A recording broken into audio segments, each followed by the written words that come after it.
सत श्री अकाल दोस्तों, क्लिक स्टडी तुहाडा बहुत बहुत स्वागत है। इस वीडियो विच आपां डिस्कस करांगे ब्रिटिश ऑक्यूपेशन ऑफ पंजाब कि अंग्रेज़ां ने पंजाब नूं किवें जित्तिया।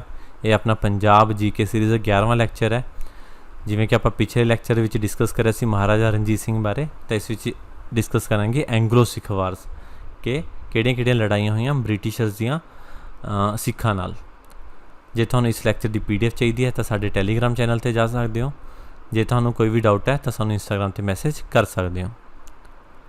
तो आपां महाराजा रणजीत सिंह जी की पिछले लैक्चर विच गल करी सी कि उन्हां दी डैथ हो गई सी 1839 दे विच, ते जिवें ही उन्हां दी डैथ होई तो नाल दी नाल जिहड़ा सिख एंपायर सी उहदे विच डिसऑर्डर आना शुरू हो गया, उहदी शांति भंग हो गई।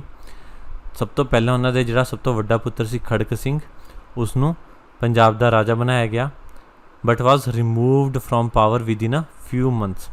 राजा बनाने तो थोड़ी देर बाद उन्होंने हटा दिता गया क्योंकि उसकी नीतियाँ लोगों को पसंद नहीं आ रही सी। And later died in prison, तो उस तो बाद उसकी जेल में ही मौत हो गई अंडर मिसटीरियस सरकमस्टांसिस, तो रहस्यमय ढंग नाल उसकी डैथ हो गई जिसका पता नहीं चलिया। दैन जिहड़ा उन्हों दा बेटा सीगा कुंवर नौनिहाल सिंह, उस तो बाद उन्होंने राजा बनाया गया जिहड़ा महाराजा रणजीत सिंह जी का पोता सी ते खड़क सिंह का पुत्र सी कुंवर नौनिहाल सिंह, उन्होंने बनाया गया।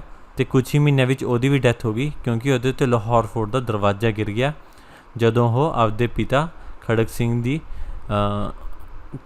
अग दे के आ रहा से, उन्हें क्रीमेशन करके आ रहा सी। तो इस तरीके नौनिहाल सिंह की भी डैथ हो गई। जो नौनिहाल सिंह की भी डैथ हो गई तो होर डिसऑर्डर वध गया, होर शांति भंग हुई लाहौर की तो पंजाब की।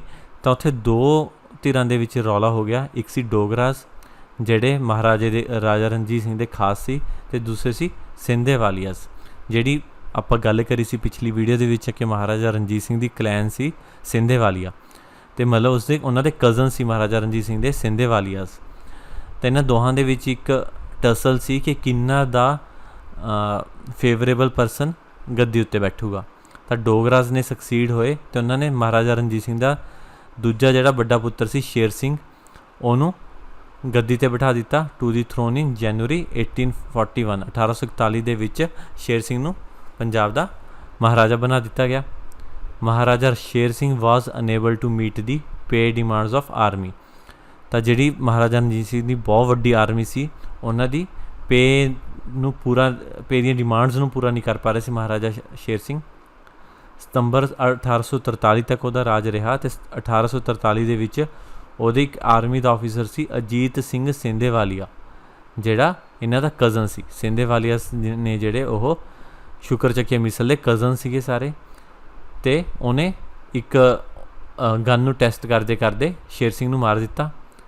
ਅਤੇ ਡੋਗਰਾਸ ਨੂੰ ਫਿਰ ਤੋਂ ਰਿਵੈਂਜ ਲਿਆ, ਉਹਨਾਂ ਨੇ ਬਦਲਾ ਲਿਆ ਅਤੇ ਉਹਨਾਂ ਨੇ ਕੀ ਕੀਤਾ, ਮਹਾਰਾਣੀ ਜਿੰਦ ਕੌਰ ਨੂੰ ਗੱਦੀ 'ਤੇ ਬਿਠਾ ਦਿੱਤਾ on the name of Dalip Singh. ਜਿਹੜਾ ਮਹਾਰਾਜਾ ਰਣਜੀਤ ਸਿੰਘ ਜੀ ਦਾ ਸਭ ਤੋਂ ਛੋਟਾ ਪੁੱਤਰ ਸੀ ਦਲੀਪ ਸਿੰਘ, ਉਹ ਸਿਰਫ 5 ਸਾਲ ਦੀ ਸੀ ਉਸ ਟਾਈਮ 'ਤੇ, ਉਹਨਾਂ ਨੂੰ ਗੱਦੀ 'ਤੇ ਬਿਠਾ ਦਿੱਤਾ ਗਿਆ, ਮਹਾਰਾਜੇ ਦੀ ਗੱਦੀ 'ਤੇ ਬਿਠਾ ਦਿੱਤਾ ਗਿਆ। ਅਤੇ ਮਹਾਰਾਣੀ ਜਿੰਦਾ ਕੌਰ ਮਹਾਰਾਣੀ ਜਿੰਦ ਸੀ ਜਿਹੜੀ ਮਹਾਰਾਣੀ ਜਿੰਦਾਂ ਸੀ, ਉਹਨਾਂ ਨੂੰ ਐਜ਼ ਏ ਉਹਨਾਂ ਦੀ ਹੈੱਡ ਬਣਾ ਦਿੱਤਾ ਗਿਆ, ਰੈਜੈਂਟ ਬਣਾ ਦਿੱਤਾ ਗਿਆ। ਅਤੇ ਇਸ ਤਰੀਕੇ ਨਾਲ ਸਿੱਖ ਅੰਪਾਇਰ ਦੇ ਵਿੱਚ ਬਹੁਤ ਜ਼ਿਆਦਾ ਅਸ਼ਾਂਤੀ ਹੋ ਗਈ ਅਤੇ ਆਰਮੀ ਬਹੁਤ ਜ਼ਿਆਦਾ ਨਾਖੁਸ਼ ਸੀ ਐਡਮਿਨਿਸਟ੍ਰੇਸ਼ਨ ਤੋਂ, ਅਤੇ ਆਰਮੀ ਦੀ ਸਟਰੈਂਥ ਦਿਨੋਂ ਦਿਨ ਵੱਧਦੀ ਗਈ ਸਿੱਖਾਂ ਦੇ ਵਿੱਚ। ਅਤੇ ਈਵਨ ਬ੍ਰਿਟਿਸ਼ਰਸ ਲਈ ਗੁੱਸਾ ਵੱਧਦਾ ਗਿਆ ਕਿਉਂਕਿ ਜਿਹੜੇ ਸਿੰਧੇਵਾਲੀਆ ਸੀ ਉਹ ਬ੍ਰਿਟਿਸ਼ਰਸ ਨੇ ਭੇਜੇ ਸੀ ਪੰਜਾਬ ਦੇ ਵਿੱਚ ਸ਼ੇਰ ਸਿੰਘ ਨਾਲ ਸੁਲ੍ਹਾ ਕਰਨ ਲਈ। ਤਾਂ ਇੱਕ ਤਰੀਕੇ ਨਾਲ ਮਿਸਟਰਸਟ ਬਣ ਗਿਆ ਦੁਆਰਾ ਬ੍ਰਿਟਿਸ਼ਰਸ ਅਤੇ ਸਿੱਖਾਂ ਦੇ ਵਿੱਚ। ਈਵਨ ਜਿਹੜਾ ਇੱਕ ਨਾਲ ਦੀ ਪ੍ਰੋਵਿੰਸ ਸੀ ਸਿੰਧ, ਉਸ ਦੇ ਉੱਤੇ ਵੀ ਬ੍ਰਿਟਿਸ਼ਰਸ ਨੇ ਕਬਜ਼ਾ ਕਰ ਲਿਆ 1843 ਦੇ ਵਿੱਚ। ਜਿਹੜੇ ਬ੍ਰਿਟਿਸ਼ਰਸ ਦੇ ਬਹੁਤ ਖਾਸ ਫਰੈਂਡ ਸੀਗੇ, ਦੋਸਤ ਸੀ ਉਹਨਾਂ ਉੱਤੇ ਵੀ ਸਿੰਧ ਦੇ ਉੱਤੇ ਵੀ ਉਹਨਾਂ ਨੇ ਕਬਜ਼ਾ ਕਰ ਲਿਆ, ਜਿਹਦੇ ਕਰਕੇ ਸਿੱਖਾਂ ਦੇ ਅੰਦਰ ਹੋਰ ਵਿਸ਼ਵਾਸ ਘੱਟ ਗਿਆ ਬ੍ਰਿਟਿਸ਼ਰਸ ਪ੍ਰਤੀ। ਅਤੇ ਇਸ ਤਰੀਕੇ ਨਾਲ ਫਸਟ ਐਂਗਲੋ ਸਿੱਖ ਵਾਰ ਸ਼ੁਰੂ ਹੋ ਗਈ। ਪਹਿਲੀ ਅੰਗਰੇਜ਼ਾਂ ਅਤੇ ਸਿੱਖਾਂ ਦੇ ਵਿੱਚ ਦੀ ਲੜਾਈ ਸ਼ੁਰੂ ਹੋ ਗਈ, ਫਸਟ ਐਂਗਲੋ ਸਿੱਖ ਵਾਰ। ਤਾਂ ਸਭ ਤੋਂ ਪਹਿਲੀ ਐਂਗਲੋ ਸਿੱਖ ਵਾਰ ਦੇ ਵਿੱਚ ਲੜਾਈ ਹੋਈ ਬੈਟਲ ਆਫ ਮੁਦਕੀ।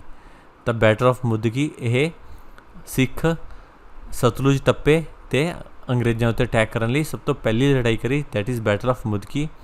ਇਹਦੀ ਡੇਟ ਹੈ 18 ਦਸੰਬਰ 1845 ਦੇ ਵਿੱਚ। ਜਿਹੜੀ ਪਹਿਲੀ ਐਂਗਲੋ ਸਿੱਖ ਵਾਰ ਸੀ ਉਹ ਚੱਲੀ 1845-46 ਦੇ ਵਿੱਚ। ਤਾਂ ਸਿੱਖਾਂ ਨੇ ਸਤਲੁਜ ਟੱਪਿਆ ਜਿਹੜਾ ਬ੍ਰਿਟਿਸ਼ਰਸ ਨਾਲ ਕੰਪੈਕਟ ਸੀਗਾ ਉਹਨਾਂ ਦਾ ਉਹ ਤੋੜ ਦਿੱਤਾ ਅਤੇ ਬ੍ਰਿਟਿਸ਼ਰਸ 'ਤੇ ਅਟੈਕ ਕਰ ਦਿੱਤਾ। ਅਤੇ ਇਹਦੇ ਵਿੱਚ ਆਮਣੇ ਸਾਹਮਣੇ ਕੌਣ ਸੀ? ਇੱਕ ਸਾਈਡ ਸੀ ਸਿੱਖ ਐम्पायर, ਦੂਸਰੀ ਸਾਈਡ ਸੀ ਈਸਟ ਇੰਡੀਆ ਕੰਪਨੀ। ਅਤੇ ਜੇ ਸਿੱਖਾਂ ਦੀ ਤਰਫ ਤੋਂ ਗੱਲ ਕਰੀਏ ਤਾਂ ਕਮਾਂਡਰ ਸੀ ਲਾਲ ਸਿੰਘ, ਅਤੇ ਜੇ ਬ੍ਰਿਟਿਸ਼ਰਸ ਦੀ ਗੱਲ ਕਰੀਏ ਤਾਂ ਉਹਨਾਂ ਤੋਂ ਕਮਾਂਡਰ ਸੀ ਸਰ ਹਿਊਗੋ ਅਤੇ ਸਰ ਹੈਨਰੀ ਹਾਰਡਿੰਗ। ਤਾਂ ਸਿੱਖਾਂ ਵੱਲੋਂ ਕਮਾਂਡਰ ਸੀ ਲਾਲ ਸਿੰਘ, ਬ੍ਰਿਟਿਸ਼ਰਸ ਵੱਲੋਂ ਸੀ ਹਿਊਗੋ ਅਤੇ ਹੈਨਰੀ ਹਾਰਡਿੰਗ। ਲੜਾਈ ਹੋਈ ਅਤੇ ਲਾਲ ਸਿੰਘ ਨੇ ਲੜਾਈ ਦੇ ਵਿੱਚ ਧੋਖਾ ਦਿੱਤਾ। ਆਪਣੀ ਹੀ ਆਰਮੀ ਦੇ ਉਹਨੇ ਪਹਿਲਾਂ ਹੀ ਸੀਕਰੇਟ ਕੁਛ ਦੱਸ ਦਿੱਤੇ ਕਿ ਅਸੀਂ ਕਿਵੇਂ ਅਟੈਕ ਕਰਾਂਗੇ, ਜਿਹਦੇ ਕਰਕੇ ਬ੍ਰਿਟਿਸ਼ਰਸ ਛੋਟੀ ਆਰਮੀ ਹੁੰਦੇ ਹੋਏ ਵੀ ਜਿੱਤ ਗਏ। ਦੈਨ ਉਸ ਤੋਂ ਬਾਅਦ ਸੈਕਿੰਡ ਲੜਾਈ ਹੋਈ, that is battle of Ferozeshah. ਫਿਰ ਸਿੱਖਾਂ ਨੇ ਲਾਲ ਸਿੰਘ ਅਤੇ ਤੇਜ ਸਿੰਘ ਦੀ ਕਮਾਂਡ ਦੇ ਵਿੱਚ ਸਤਲੁਜ ਨੂੰ ਪਾਰ ਕੀਤਾ ਅਤੇ ਬ੍ਰਿਟਿਸ਼ਰਸ ਦੇ ਉੱਤੇ ਅਟੈਕ ਕਰ ਦਿੱਤਾ ਔਨ 21 ਦਸੰਬਰ 1845। 21 ਦਸੰਬਰ 1845 ਨੂੰ ਆਮਣੇ ਸਾਹਮਣੇ ਸੀ ਸਿੱਖ ਐम्पायर ਅਤੇ ਈਸਟ ਇੰਡੀਆ ਕੰਪਨੀ। ਇੱਧਰ ਵੀ ਸੇਮ ਹੀ ਸੀ, ਸੇਮ ਕਮਾਂਡਰ ਸੀ ਸਰ ਹਿਊਗੋ ਅਤੇ ਸਰ ਹੈਨਰੀ ਹਾਰਡਿੰਗ। ਫਿਰ ਅਗੇਨ ਲਾਲ ਸਿੰਘ ਅਤੇ ਤੇਜ ਸਿੰਘ ਦੋਨੋਂ ਹੀ ਅੰਗਰੇਜ਼ਾਂ ਨਾਲ ਮਿਲੇ ਹੋਏ ਸੀ ਅਤੇ ਉਹਨਾਂ ਦੇ ਧੋਖਾ ਸਦਕਾ ਦੁਆਰਾ ਇਹ ਹਾਰ ਗਏ ਅਤੇ ਬ੍ਰਿਟਿਸ਼ਰਸ ਜਿੱਤ ਗਏ। ਦੈਨ ਇਸ ਤੋਂ ਬਾਅਦ ਇੱਕ ਛੋਟੀ ਜਿਹੀ ਝੜਪ ਇਨ ਬਿਟਵੀਨ ਹੋਰ ਵੀ ਹੋਈ ਸੀ, ਜਿਹਨੂੰ ਬੈਟਲ ਆਫ ਬੱਦੋਵਾਲ ਕਿਹਾ ਜਾਂਦਾ ਹੈ। ਦੋ ਇਹ ਵੱਡੀ ਫੁੱਲ ਸਕੇਲ ਲੜਾਈ ਨਹੀਂ ਸੀ, ਪਰ ਇਹਦੇ ਵਿੱਚ ਰਣਜੋਤ ਸਿੰਘ ਮਜੀਠਾ ਨੇ ਸਤਲੁਜ ਟੱਪ ਕੇ ਬ੍ਰਿਟਿਸ਼ਰਸ ਦੀ ਇੱਕ ਛੋਟੀ ਜਿਹੀ ਕੰਟਿੰਜੈਂਟ ਨੂੰ ਹਰਾ ਦਿੱਤਾ ਸੀ। ਕੁਛ ਲੋਕ ਕੁਛ ਹਿਸਟੋਰੀਅਨਸ ਇਸ ਨੂੰ ਲੜਾਈ ਦੱਸਦੇ ਨੇ ਅਤੇ ਕੁਛ ਇਸ ਨੂੰ ਸਿੰਪਲ ਜਿਹੀ ਇੱਕ ਝੜਪ ਦੱਸਦੇ ਨੇ। ਅਤੇ ਫਿਰ ਉਸ ਤੋਂ ਬਾਅਦ ਮੇਜਰ ਬੈਟਲ ਹੋਈ, that is battle of Aliwal under Sardar Ranjot Singh Majitha. Battle of Aliwal ਦੇ ਵਿੱਚ ਫਿਰ ਸਿੱਖਾਂ ਨੇ ਸਤਲੁਜ ਨੂੰ ਟੱਪਿਆ ਅਤੇ ਅਟੈਕ ਕਰ ਦਿੱਤਾ ਬ੍ਰਿਟਿਸ਼ਰਸ 'ਤੇ। ਅਤੇ ਸਰ ਹੈਨਰੀ ਸਮਿਥ ਕਮਾਂਡਰ ਸੀ ਈਸਟ ਇੰਡੀਆ ਕੰਪਨੀ ਦੇ, ਰਣਜੋਤ ਸਿੰਘ ਮਜੀਠਾ ਸੀ ਕਮਾਂਡਰ ਸਿੱਖ ਐम्पायर ਦੇ। ਅਤੇ ਲੜਾਈ ਹੋਈ 28 ਜਨਵਰੀ 1846 ਨੂੰ, ਅਤੇ ਇਹਦੇ ਵਿੱਚ ਫਿਰ ਬ੍ਰਿਟਿਸ਼ਰਸ ਨੇ ਜਿੱਤ ਪ੍ਰਾਪਤ ਕਰ ਲਈ। ਦੈਨ ਨੈਕਸਟ ਲੜਾਈ ਹੋਈ important, that is battle of Sobraon. ਇਹ ਆਖਰੀ ਲੜਾਈ ਸੀ ਫਸਟ ਐਂਗਲੋ ਸਿੱਖ ਵਾਰ ਦੀ। ਇਹ ਬਹੁਤ ਵੱਡੇ ਲੈਵਲ 'ਤੇ ਲੜੀ ਗਈ। ਇਹ ਲੜਾਈ ਹੋਈ 10 ਫਰਵਰੀ 1846 ਨੂੰ। ਜੇ ਸਿੱਖ ਐम्पायर ਦੀ ਗੱਲ ਕਰੀਏ ਤਾਂ ਉੱਧਰੋਂ ਕਮਾਂਡਰ ਸੀ ਲਾਲ ਸਿੰਘ, ਤੇਜ ਸਿੰਘ, ਸ਼ਾਮ ਸਿੰਘ ਅਟਾਰੀ ਵਾਲਾ ਅਤੇ ਰਣਜੋਤ ਸਿੰਘ ਮਜੀਠਾ। ਈਵਨ ਸ਼ਾਮ ਸਿੰਘ ਅਟਾਰੀ ਵਾਲਾ ਇਸ ਲੜਾਈ ਦੇ ਵਿੱਚ ਉਹਨਾਂ ਦੀ ਡੈਥ ਵੀ ਹੋ ਗਈ, ਸ਼ਹੀਦ ਹੋ ਗਏ ਉਹ। ਲਾਲ ਸਿੰਘ ਅਤੇ ਤੇਜ ਸਿੰਘ ਨੇ ਫਿਰ ਆਪਣਾ ਉਹੀ ਧੋਖਾ ਦਿੱਤਾ ਅਤੇ ਬ੍ਰਿਟਿਸ਼ਰਸ ਵੱਲੋਂ ਕਮਾਂਡਰ ਸੀ ਸਰ ਹਿਊਗੋ ਅਤੇ ਸਰ ਹੈਨਰੀ ਹਾਰਡਿੰਗ। ਕਿਉਂਕਿ ਲਾਲ ਸਿੰਘ ਅਤੇ ਤੇਜ ਸਿੰਘ ਨੇ ਧੋਖਾ ਦਿੱਤਾ ਅਤੇ ਆਪਣੀ ਗਨਸ ਨੂੰ, ਆਪਣੇ ਜਿਹੜੇ ਕੈਨਨ ਸੀ ਉਹਨਾਂ ਨੂੰ ਪ੍ਰੋਪਰ ਯੂਜ਼ ਨਹੀਂ ਕੀਤਾ ਅਤੇ ਬ੍ਰਿਟਿਸ਼ਰਸ ਨੇ ਬਹੁਤ ਜ਼ਿਆਦਾ ਗੋਲੇ ਬਰਸਾਏ ਇਸ ਲੜਾਈ ਦੇ ਵਿੱਚ। ਈਵਨ ਜਾਂਦੇ ਹੋਏ ਲਾਲ ਸਿੰਘ ਨੇ ਪੁਲ ਵੀ ਤੋੜ ਦਿੱਤਾ ਜਿਹਨੂੰ ਟੱਪ ਕੇ ਸਤਲੁਜ ਪਾਰ ਕਰੀ ਸੀ, ਜਿਹਦੇ ਨਾਲ ਕੀ ਹੋਇਆ ਕਿ ਸਿੱਖ ਉਸ ਸਾਈਡ ਫਸੇ ਰਹਿ ਗਏ ਅਤੇ ਉਹ ਲਗਾਤਾਰ ਸਿਰਫ ਉਹਨਾਂ ਦੇ ਤੋਪਾਂ ਦੇ ਗੋਲੇ ਗਿਰਦੇ ਗਏ ਬ੍ਰਿਟਿਸ਼ਰਸ ਵੱਲੋਂ। ਅਤੇ ਇਸ ਤਰੀਕੇ ਨਾਲ ਹਜ਼ਾਰਾਂ ਸਿੱਖ ਇਸ ਲੜਾਈ ਦੇ ਵਿੱਚ ਮਾਰੇ ਗਏ ਅਤੇ ਬ੍ਰਿਟਿਸ਼ਰਸ ਬਹੁਤ ਚੰਗੀ ਤਰ੍ਹਾਂ ਇਸ ਲੜਾਈ ਨੂੰ ਜਿੱਤ ਗਏ। ਈਵਨ ਸ਼ਾਮ ਸਿੰਘ ਅਟਾਰੀ ਵਾਲਾ ਜਿਹੜਾ ਕਮਾਂਡਰ ਸੀ ਉਹ ਵੀ ਇਸ ਲੜਾਈ ਦੇ ਵਿੱਚ ਮਾਰਿਆ ਗਿਆ ਅਤੇ ਲਾਲ ਸਿੰਘ ਅਤੇ ਤੇਜ ਸਿੰਘ ਭੱਜ ਗਏ ਅਤੇ ਇਸ ਤਰੀਕੇ ਨਾਲ ਫਸਟ ਐਂਗਲੋ ਸਿੱਖ ਵਾਰ ਖਤਮ ਹੋ ਗਈ। ਅਤੇ ਉਸ ਤੋਂ ਬਾਅਦ ਨਾਲ ਦੀ ਨਾਲ ਬ੍ਰਿਟਿਸ਼ਰਸ ਨੇ ਸਤਲੁਜ ਨੂੰ ਪਾਰ ਕਰਕੇ ਲਾਹੌਰ ਕੋਲ ਪਹੁੰਚ ਗਏ।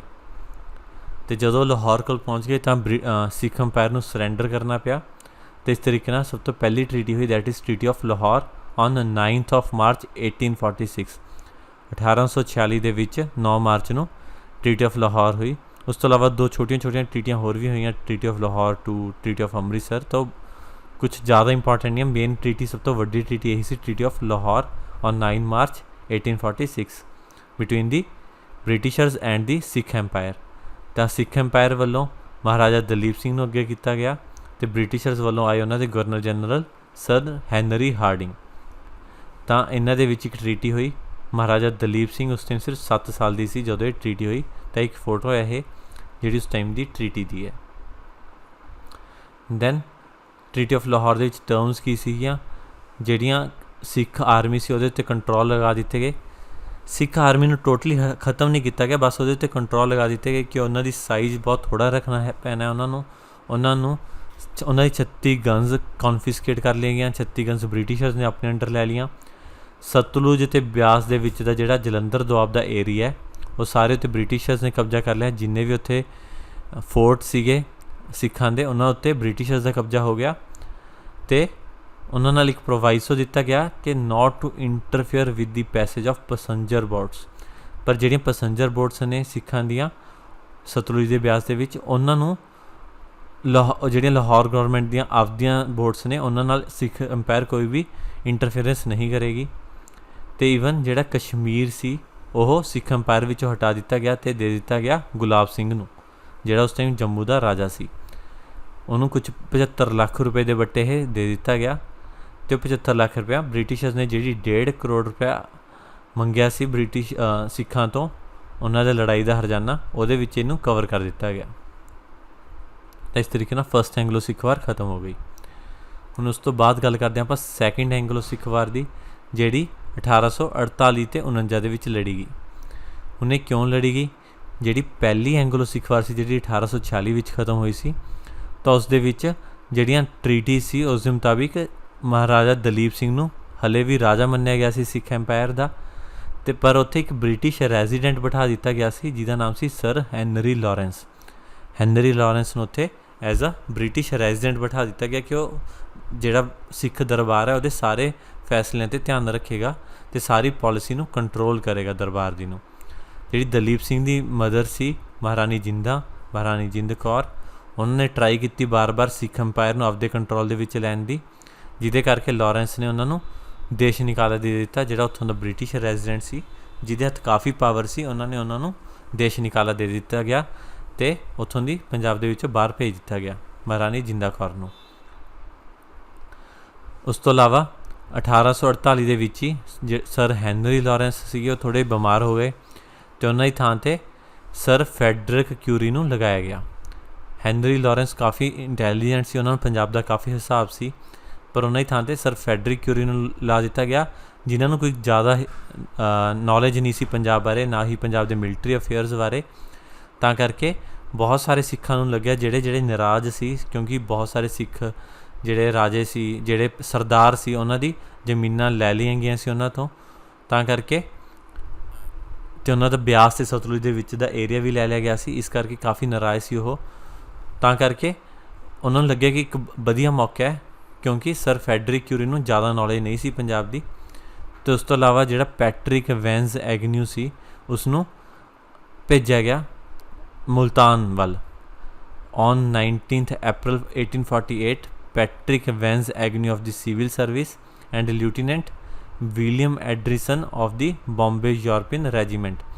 ਤਾਂ ਉਹਨਾਂ ਦੋਹਾਂ ਨੂੰ ਭੇਜਿਆ ਗਿਆ, ਪੈਟਰਿਕ ਵੈਂਸ ਐਗਨਿਊ ਅਤੇ ਲਿeutenant ਵਿਲੀਅਮ ਐਂਡਰਸਨ ਨੂੰ ਮੁਲਤਾਨ ਦਾ ਚਾਰਜ ਲੈਣ ਲਈ ਫਰੋਮ ਦੀਵਾਨ ਮੂਲ ਰਾਜ ਚੋਪੜਾ। ਤਾਂ ਉੱਥੋਂ ਦਾ ਇੱਕ ਹਿੰਦੂ ਦੀਵਾਨ ਸੀ ਮੂਲ ਰਾਜ ਚੋਪੜਾ, ਜਿਹੜਾ ਉੱਥੇ ਰਿਵੋਲਟ ਕਰਨ ਦੀ ਸਿਚੁਏਸ਼ਨ ਦੇ ਵਿੱਚ ਆ ਗਿਆ ਸੀ। ਤਾਂ ਕਰਕੇ ਜਿਹੜਾ ਕਿਊਰੀ ਸੀ ਉਹਨੇ ਪੈਟਰਿਕ ਵੈਂਸ ਐਗਨਿਊ ਅਤੇ ਐਂਡਰਸਨ ਨੂੰ ਉੱਥੋਂ ਦਾ ਕੰਟਰੋਲ ਲੈਣ ਲਈ ਭੇਜ ਦਿੱਤਾ ਮੁਲਤਾਨ ਦਾ। ਪਰ ਜਦੋਂ ਉੱਥੇ ਕੰਟਰੋਲ ਲੈਣ ਲੱਗੇ ਤਾਂ ਉੱਥੋਂ ਦੇ ਲੋਕਾਂ ਨੇ ਰਿਵੋਲਟ ਕਰ ਦਿੱਤਾ ਦੀਵਾਨ ਮੂਲ ਰਾਜ ਚੋਪੜਾ ਦੇ ਅੰਡਰ, ਅਤੇ ਉਹਨਾਂ ਨੂੰ ਮਾਰ ਦਿੱਤਾ। ਪੈਟਰਿਕ ਵੈਂਸ ਐਗਨਿਊ ਅਤੇ ਵਿਲੀਅਮ ਐਂਡਰਸਨ ਦੀ ਉੱਥੇ ਕਤਲ ਕਰ ਦਿੱਤਾ ਗਿਆ। ਅਤੇ ਨਾਲ ਦੀ ਨਾਲ ਹੀ ਜਿਹੜੇ ਸਿੱਖ ਟਰੂਪਸ ਸੀ, ਉੱਥੋਂ ਦੀ ਸਿੱਖ ਫੋਰਸਿਸ ਸੀ, ਉਹਨਾਂ ਨੇ ਰਿਬੇਲੀਅਨ ਡਿਕਲੇਅਰ ਕਰ ਦਿੱਤੀ, ਉਹਨਾਂ ਨੇ ਰਿਵੋਲਟ ਕਰ ਦਿੱਤਾ ਬ੍ਰਿਟਿਸ਼ ਸਰਕਾਰ ਖਿਲਾਫ। ਅਤੇ ਇਸ ਤਰੀਕੇ ਨਾਲ ਸੈਕਿੰਡ ਐਂਗਲੋ ਸਿੱਖ ਵਾਰ ਸਟਾਰਟ ਹੋ ਗਈ। ਅਤੇ ਸਭ ਤੋਂ ਪਹਿਲੀ ਲੜਾਈ ਹੋਈ ਇਹਦੇ ਵਿੱਚ ਬੈਟਲ ਆਫ ਰਾਮਨਗਰ ਦੀ 1848 ਦੇ ਵਿੱਚ 22 ਨਵੰਬਰ 1848। ਇੱਕ ਸਾਈਡ ਸੀ ਸਿੱਖ ਐਮਪਾਇਰ ਅਤੇ ਦੂਸਰੀ ਸਾਈਡ ਸੀ ਈਸਟ ਇੰਡੀਆ ਕੰਪਨੀ। ਸਿੱਖਾਂ ਵੱਲੋਂ ਕਮਾਂਡਰ ਸੀ ਸ਼ੇਰ ਸਿੰਘ ਅਟਾਰੀ ਵਾਲਾ, ਜਿਹੜਾ ਉਸ ਟਾਈਮ ਦਾ ਵੱਡਾ ਲੀਡਰ ਸੀ ਉੱਥੋਂ ਦਾ ਸਿੱਖਾਂ ਦਾ। ਦੈਨ ਬ੍ਰਿਟਿਸ਼ਰਸ ਵੱਲੋਂ ਸੀ ਸਰ ਹਿਊਗੋ, ਅਤੇ ਸ਼ੇਰ ਸਿੰਘ ਅਟਾਰੀ ਵਾਲਾ ਕਾਫੀ ਸਕਿਲਡ ਪਰਸਨ ਸੀ ਅਤੇ ਉਹਨੇ ਸਰ ਹਿਊਗੋ ਨੂੰ ਹਰਾ ਦਿੱਤਾ। ਅਤੇ ਇਸ ਤਰੀਕੇ ਨਾਲ ਸਿੱਖ ਵਿਕਟਰੀ ਹੋਈ, ਜਿਹਦੇ ਨਾਲ ਸਾਰੇ ਪੰਜਾਬ ਦੇ ਸਿੱਖਾਂ ਦਾ ਮਨੋਬਲ ਵੱਧ ਗਿਆ। ਈਵਨ ਅਫਗਾਨ ਫੋਰਸਿਸ ਵੀ ਉਹਨਾਂ ਨੂੰ ਸਪੋਰਟ ਕਰਨ ਲਈ ਆ ਗਈਆਂ। ਦੂਸਰੀ ਬੈਟਲ ਹੋਈ ਬੈਟਲ ਆਫ ਚੀਲਾਂਵਾਲਾ। ਇਹ ਹੋਈ 13 ਜਨਵਰੀ 1849 ਨੂੰ, ਅਤੇ ਇਸ ਦੇ ਵਿੱਚ ਸ਼ੇਰ ਸਿੰਘ ਅਟਾਰੀ ਵਾਲਾ ਅਤੇ ਸਰ ਹਿਊਗੋ ਲੜੇ। ਬ੍ਰਿਟਿਸ਼ਰਸ ਵੱਲੋਂ ਸਰ ਹਿਊਗੋ, ਸਿੱਖਾਂ ਵੱਲੋਂ ਸ਼ੇਰ ਸਿੰਘ ਅਟਾਰੀ ਵਾਲਾ। ਅਗੇਨ ਉਸਨੇ ਸਰ ਹਿਊਗੋ ਨੂੰ ਹਰਾ ਕੇ ਸਿੱਖਾਂ ਦੀ ਜਿੱਤ ਹੋ ਗਈ। ਅਤੇ ਇਸ ਤਰੀਕੇ ਨਾਲ ਪਹਿਲੀਆਂ 2 ਜਿੱਤਾਂ ਬਾਅਦ ਕਾਫੀ ਜ਼ਿਆਦਾ ਉਤਸ਼ਾਹ ਵਿੱਚ ਆ ਗਏ ਸਿੱਖ ਫੋਰਸਿਸ, ਅਤੇ ਉਹਨਾਂ ਨੂੰ ਲੱਗਿਆ ਕਿ ਉਹ ਹਰਾ ਸਕਦੇ ਨੇ ਹੁਣ ਬ੍ਰਿਟਿਸ਼ਰਸ ਨੂੰ, ਅਤੇ ਹਰਾ ਕੇ ਦੁਬਾਰਾ ਪੰਜਾਬ ਦੇ ਉੱਤੇ ਦੁਬਾਰਾ ਸਿੱਖਾਂ ਦਾ ਰਾਜ ਹੋ ਜਾਵੇਗਾ। Then third battle that is battle of Multan. Battle of Multan, ਜਿੱਥੇ ਮੂਲ ਰਾਜ ਨੇ ਵਿਦਰੋਹ ਕੀਤਾ ਸੀ 1848 ਦੇ ਵਿੱਚ। ਇਹ ਲੜਾਈ ਹੋਈ 22 ਜਨਵਰੀ 1849 ਨੂੰ, ਅਤੇ ਇਹਦੇ ਵਿੱਚ ਇੱਕ ਸਾਈਡ ਸੀ ਸਿੱਖ ਐਮਪਾਇਰ, ਦੂਸਰੀ ਸਾਈਡ ਸੀ ਈਸਟ ਇੰਡੀਆ ਕੰਪਨੀ। ਤਾਂ ਇੱਥੇ ਸੀ ਮੁਲਤਾਨ ਦੇ ਵਿੱਚ ਹੈੱਡ ਸੀ ਮੂਲ ਰਾਜ ਦੇ ਨਾਲ ਅਟੈਕ ਕਰਨਾ ਹੋਇਆ ਜਨਰਲ ਵਿਸ਼, ਜਨਰਲ ਵਿਸ਼ ਇੱਕ ਕਾਫੀ ਸਕਿਲਡ ਪਰਸਨ ਸੀ ਬ੍ਰਿਟਿਸ਼ਰਸ ਦਾ, ਅਤੇ ਉਸਨੇ ਮੂਲ ਰਾਜ ਨੂੰ ਹਰਾ ਦਿੱਤਾ ਥਰੂ ਦੀ ਯੂਜ਼ ਆਫ ਕੈਨਨਸ, ਅਤੇ ਇਸ ਤਰੀਕੇ ਨਾਲ ਬ੍ਰਿਟਿਸ਼ਰਸ ਜਿੱਤ ਗਏ। ਹੁਣ ਜਿਵੇਂ ਹੀ ਮੁਲਤਾਨ ਨੂੰ ਹਰਾ ਕੇ ਜਨਰਲ ਵਿਸ਼ ਦੀ ਜਿੱਤ ਹੋਈ ਤਾਂ ਉਹਨੇ ਆਪਣੀਆਂ ਫੋਰਸਿਸ ਭੇਜ ਦਿੱਤੀਆਂ ਸਰ ਹਿਊਗਸ ਨੂੰ ਕਵਰ ਕਰਨ ਲਈ, ਉਹਦੀ ਸੈਨਾ ਨੂੰ ਸਪੋਰਟ ਕਰਨ ਲਈ। ਤਾਂ ਇਸ ਤਰੀਕੇ ਨਾਲ ਇੱਕ ਵੱਡੀ ਲੜਾਈ ਹੋਈ, ਬੈਟਲ ਆਫ ਗੁਜਰਾਤ, ਸੌਰੀ ਉਰੇ ਗਲਤੀ ਨਾਲ ਮੁਲਤਾਨ ਲਿਖਤਾ, ਉਰੇ ਬੈਟਲ ਆਫ ਗੁਜਰਾਤ ਆਊਗੀ। ਇਹ ਗੁਜਰਾਤ ਪੰਜਾਬ ਦਾ ਪਾਰਟ ਹੈ। ਤਾਂ ਇੱਕ ਵੱਡੀ ਬੈਟਲ ਹੋਈ ਬੈਟਲ ਆਫ ਗੁਜਰਾਤ 21 ਫਰਵਰੀ 1849 ਨੂੰ। ਦੋਨੋਂ ਸਾਈਡਾਂ ਕਾਫੀ ਜ਼ਿਆਦਾ ਫੋਰਸਿਸ ਲੈ ਕੇ ਪਹੁੰਚੀਆਂ ਸੀ ਅਤੇ ਕਾਫੀ ਜ਼ਿਆਦਾ ਉਹਨਾਂ ਕੋਲ ਗਨਜ਼ ਸੀ, ਜਾਂ ਜਿਹਨੂੰ ਕਹਿੰਦੇ ਆਪਾਂ ਕੈਨਨਜ਼ ਸੀਗੀਆਂ, ਤੋਪਾਂ ਸੀ ਉਹਨਾਂ ਕੋਲ। ਤਾਂ ਇਸ ਲੜਾਈ ਨੂੰ ਬੈਟਲ ਆਫ ਗਨਜ਼ ਵੀ ਕਿਹਾ ਜਾਂਦਾ, ਕਿਉਂਕਿ ਦੋਨਾਂ ਸਾਈਡ ਤੋਂ ਬਹੁਤ ਜ਼ਿਆਦਾ ਗੋਲਿਆਂ ਦੀ ਵਰਤੋਂ ਕੀਤੀ ਗਈ। ਪਰ ਇਸ ਦੇ ਵਿੱਚ ਜਿਹੜਾ ਸਰ ਹਿਊਗੋ ਸੀ ਉਹਨੇ ਕਾਫੀ ਚਲਾਕੀ ਨਾਲ ਗੋਲਿਆਂ ਦੀ ਵਰਤੋਂ ਕੀਤੀ, ਅਤੇ ਜਿਹੜੀਆਂ ਸਿੱਖਾਂ ਦੀਆਂ ਪੋਜੀਸ਼ਨਾਂ ਸੀ ਉਹਨਾਂ 'ਤੇ ਬਹੁਤ ਜ਼ਬਰਦਸਤ ਅਟੈਕ ਕੀਤਾ, ਅਤੇ ਜਿਹੜਾ ਸ਼ੇਰ ਸਿੰਘ ਅਟਾਰੀ ਵਾਲਾ ਸੀ, ਜਿਹੜਾ ਸਿੱਖ ਸਾਈਡ ਤੋਂ ਕਮਾਂਡਰ ਸੀ, ਉਸਨੂੰ ਹਰਾ ਦਿੱਤਾ। ਅਤੇ ਇਸ ਤਰੀਕੇ ਨਾਲ ਸੈਕਿੰਡ ਐਂਗਲੋ ਸਿੱਖ ਵਾਰ ਖਤਮ ਹੋ ਗਈ with the victory of Britishers. ਅਤੇ ਜਦੋਂ ਬ੍ਰਿਟਿਸ਼ਰਸ ਜਿੱਤ ਗਏ ਤਾਂ ਉਹਨਾਂ ਨੇ ਦਲੀਪ ਸਿੰਘ ਨੂੰ ਹਟਾ ਦਿੱਤਾ। 30 ਮਾਰਚ 1849 ਨੂੰ ਲਾਸਟ ਵਾਰ ਦਰਬਾਰ ਲਗਾਇਆ ਮਹਾਰਾਜਾ ਦਲੀਪ ਸਿੰਘ ਨੇ, ਅਤੇ ਉਹਨਾਂ ਤੋਂ ਸਾਈਨ ਕਰਵਾ ਲਿੱਤੇ ਗਏ ਪੰਜਾਬ ਦੇ ਰੂਲ ਦੇ ਉੱਤੇ, ਕਿ ਹੁਣ ਤੋਂ ਪੰਜਾਬ ਦਾ ਰੂਲ ਹੈ ਜਿਹੜਾ ਉਹ ਮਹਾਰਾਜਾ ਦਲੀਪ ਸਿੰਘ ਕੋਲ ਨਹੀਂ ਬਲਕਿ ਅੰਗਰੇਜ਼ਾਂ ਕੋਲ ਰਹੂਗਾ। ਪ੍ਰੋਕਲੇਮੇਸ਼ਨ ਬਾਏ ਡਲਹੌਜ਼ੀ ਅਨੈਕਸਿੰਗ ਦੀ ਪੰਜਾਬ ਵਾਸ ਦੈਨ ਰੀਡ ਆਊਟ। ਤਾਂ ਉਸ ਟਾਈਮ 'ਤੇ ਇੰਡੀਆ ਦਾ ਗਵਰਨਰ ਜਨਰਲ ਸੀ ਡਲਹੌਜ਼ੀ, ਤਾਂ ਉਸਨੇ ਪ੍ਰੋਕਲੇਮ ਕਰਤਾ ਕਿ ਹੁਣ ਪੰਜਾਬ ਬ੍ਰਿਟਿਸ਼ਰਸ ਦੇ ਅੰਡਰ ਹੈ, ਅਤੇ ਪ੍ਰੋਕਲੇਮੇਸ਼ਨ ਫਾਈਨਲੀ ਆ ਗਈ 2 ਅਪ੍ਰੈਲ ਨੂੰ। Then sir John Lawrence was ਅਪੋਇੰਟਡ as the first chief commissioner of Punjab. ਜਿਹੜਾ ਜੌਨ ਲਾਰੈਂਸ ਸੀਗਾ ਉਹਨੂੰ ਪਹਿਲਾ ਚੀਫ ਕਮਿਸ਼ਨਰ ਬਣਾਇਆ ਗਿਆ ਪੰਜਾਬ ਦਾ, to take care of the administration. ਅਤੇ ਇਸ ਤਰੀਕੇ ਨਾਲ ਪੰਜਾਬ ਸੀ ਜਿਹੜਾ ਉਹ ਬ੍ਰਿਟਿਸ਼ਰਸ ਦੇ ਅੰਡਰ ਆ ਗਿਆ, ਅਤੇ ਸਿੱਖ ਕੰਟਰੋਲ ਖਤਮ ਹੋ ਗਿਆ। ਅਗਲੀ ਵੀਡੀਓ ਵਿੱਚ ਆਪਾਂ ਗੱਲ ਕਰਾਂਗੇ ਕਿ ਬ੍ਰਿਟਿਸ਼ਰਸ ਦੇ ਟਾਈਮ 'ਤੇ ਪੰਜਾਬ ਦਾ ਫਰੀਡਮ ਸਟਰਗਲ ਕਿਵੇਂ ਰਿਹਾ, ਕੀ ਪਾਰਟੀਸਪੇਸ਼ਨ ਰਹੀ ਪੰਜਾਬੀਆਂ ਦੀ ਭਾਰਤ ਦੇ ਫਰੀਡਮ ਸਟਰਗਲ ਦੇ ਵਿੱਚ। ਧੰਨਵਾਦ ਦੋਸਤੋ।